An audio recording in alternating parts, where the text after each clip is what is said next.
تفهموك ان احنا 3 شركاء هنا. عطينا الدولة الوراق اللي عداها هي عن السي البشير الله يرحمه راه مات. ونطوا نتوما خلقتوا لنا تعاونية ما عندوش تا ورقة من وزارة الصناعة التقليدية والشؤون الاجتماعية. وعطيتهم محل ديال السيد داروا عليه التعاونية والسيد ما عندهمش معاه في الوثائق. واش هادي فوضى في البلاد؟ إلا كانت فوضى والريوالية وهادوك البيبان ديالي أنا وياها وريبات البيرو ديال الجمعية. يلا اجتمعنا فيه. راه عندكم في الفضيحة ديال مولاي رشيد. واش ما قلت لكم فضيحة مولاي رشيد تفوتوا عاوتاني؟ اش نقولوا من فضيحة أخرى نوريها لكم.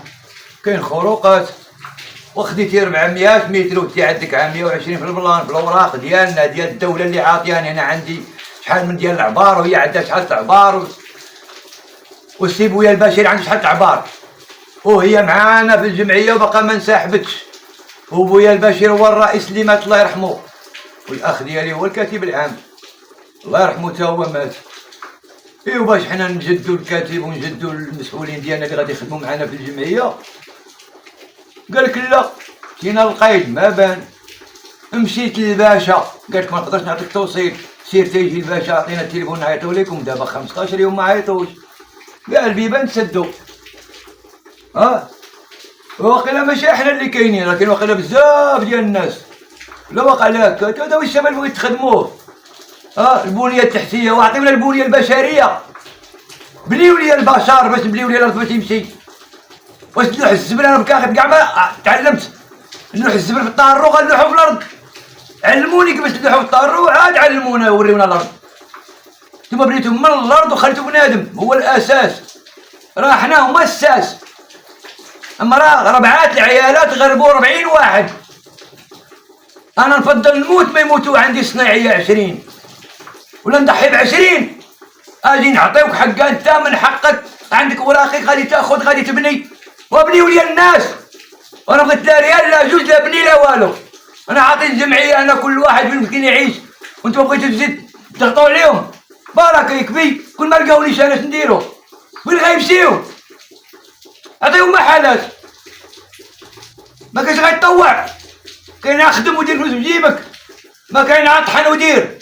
تبني عندك باش ديري هادشي كامل وتبني. ديري مكازا في ليسانس با ولا في شي كونت اخر. ديري خدمي عليه. عندك الملاير مهادره ديال الدراوش اللي ما عندوش كيعطيوه وين يعلم وباش يعيش. هادشي اللي كنعرف انا. هما اللي غيدخل اللي عنده المال وباركه قلت لهم هما حداكم. العيان عنده 4 الاولاد، العيان ولا ما تصابتش انا نمشي للحبس. كبرنا مع سيدنا 16 عام، ضربنا الجامع، ضربنا القصوره، الرباط، فاس، اكادير. خدمت على السي الحموسي في دارو يلاه 10 سنين هادي ما دخلها حتى واحد ولا كارت ولا نمره. دخل انت سي دار الحموسي سير دخل ليها. اللي يدخلوك كانوا كيدخلونا كيعرفوا السمعه ديالنا والقيمه ديالنا وشنو كنسواو.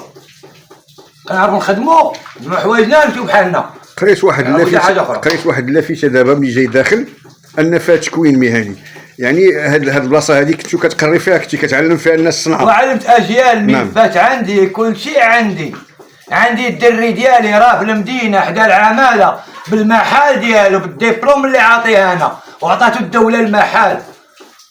وكيخدم مع عبد القادر العرج فنان تشكيلي راه معروف عندكم.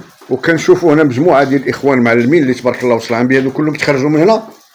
كلهم. وهذا 30 عام، كاين 24 عام، كاين 16 عام، وكلهم كانوا منخرطين في الجمعيه.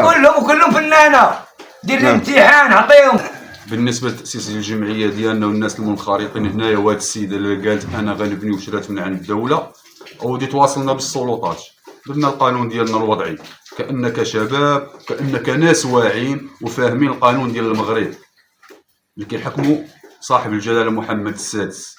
ان توصلنا بالسلطات الاولى، مشينا عند سعاده القائد، قدمنا ليه الوثائق ديالنا باش نكونوا حتى حنا رسميين كما كنا شحال هادي رسميين. بغيتوا تجدوا الجمعيه ديالكم؟ نجدوا الجمعيه ديالنا، بغينا نطالبوا بالمطالب اللي عطاها لنا سعاده الملك محمد السادس. الحقوقيه ديالنا، حنا ما طالبين حتى شي حاجه، حنا غاديين على الدستور المغربي. فين تواصلنا بسعاده القائد هنايا ما بغاش يستقبلنا. شنو هو السبب؟ الله اعلم. كاينه يد خفيه في هذا الشيء الله اعلم. ودرتوا طلب السيد القائد انكم تجدوا الجمعيه باش نجددوا الجمعيه. ودينا ليه الوثائق ديالنا نقدموها ليه، وللاسف ما لقينا حتى شي يد المساعده. وعلاش ما لقيناش يد المساعده؟ كاينه شي يد خفيه. والسعاده القائد الخدمه ديالو في المقاطعه كيشوف الشؤون ديال الناس وشؤون الجمعيات والمشاكل في المنطقه ديالنا. حنا اول واحد محتاجينه في المنطقه ديالنا هو سعاده القائد. انت من الواحد من اللي استافدوا من هذه الورشه التكوينيه اللي كانت هنا. من طبيعه الحال حنايا اسسنا ناس وعلمنا تلاميذ وعلمنا ناس وخدمنا مع ناس في المستوى. في الدوله كيجيو عندنا كيطلبوا من عندنا خدمات من التراث المغربي بحال هادشي ديال الصحوفه، الصناعه التقليديه اللي معروفه عالميا.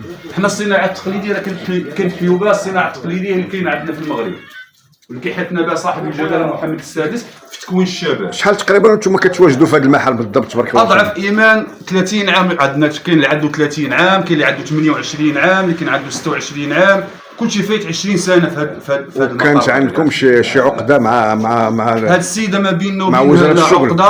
لا كانت عندكم شي عقده مع وزاره الشغل؟ ما عندنا لا عقده مع غرفه الصناعه والتجاره؟ لا، راه حنا شحال من 30 عام وحنا في هذه البلاصه. وما كاينش الحمد لله شي واحد كيمسنا بشي كلام سيء ولا شافوا علينا شي نظره غير لائقه. في هذا المحل كنخدموا حنا كأننا كنصنع تقليدي. شنو هي الرساله ديالك اللي بغيتي توجهها من خلال الرساله ديالي بغيت نوجهها ماشي ليا انا، بغيت نوجهها لجميع الشباب المغربي. ان الدوله ديال الحق والقانون، والدوله غاده على دساتير حاطه صاحب الجلاله محمد السادس. وحنا كأننا كشباب عندنا خطوه واحده هو نتبعوا الدستور ديال صاحب الجلاله. ودابا حنا مشينا تبعنا الدستور وبغينا نتبعوا القانون، حيت كنسمعوا كيقول لك كاينه العشوائيه. الحمد لله ما بغيناش نوصلوا الخطوه ديال العشوائيه، هي تبعنا القانون. وللاسف لقينا القانون مسدود قدام وجهنا. لقينا القانون هو اللي صدنا على الخطوات باش نمشيو اللي وصانا عليها صاحب الجلاله. دابا انا كنطالب السبب الاول على صاحب القائد ما بغاش يستقبلنا. شنو هو السبب الرئيسي؟ واش حنا ناس ماشي في المستوى؟ واش حنا ما عندناش وثائق كافيه باش تستقبلنا؟ حنا ناس مؤهلين، ناس عندنا وثائق ديالنا رسميه، ناس ربما ما تيقتوناش حنا. كاين هاد الساكنه كامله ربما تسولوها شخص واللي قال فينا شي كلمه ماشي تلهيه. حنا امام الامر الواقع. دابا كنطالب بالسلطات وكنطالب بالقائد وكنطالب اصحاب المصالح المكلفه الدوله ان تجي تورينا حقنا، وانها تجي توقف معانا، وان تجي تورينا هاد الخروقات اللي كاينه. هاد السيده راه ما يمكنش امراه غتقول لك انا يدي طويله وبدات كتقول لك انا امراه حديديه. واش امراه وحده غتخرج على 24 عائله؟ ولا نجيو نحسبوا 24 عائله عندها عده افراد، ربما نديروا واحد 60 فرد ولا 70 فرد. امراه وحده غتخرج على الشباب هذه اللي باغي يتكون وباغي يعطي لمسه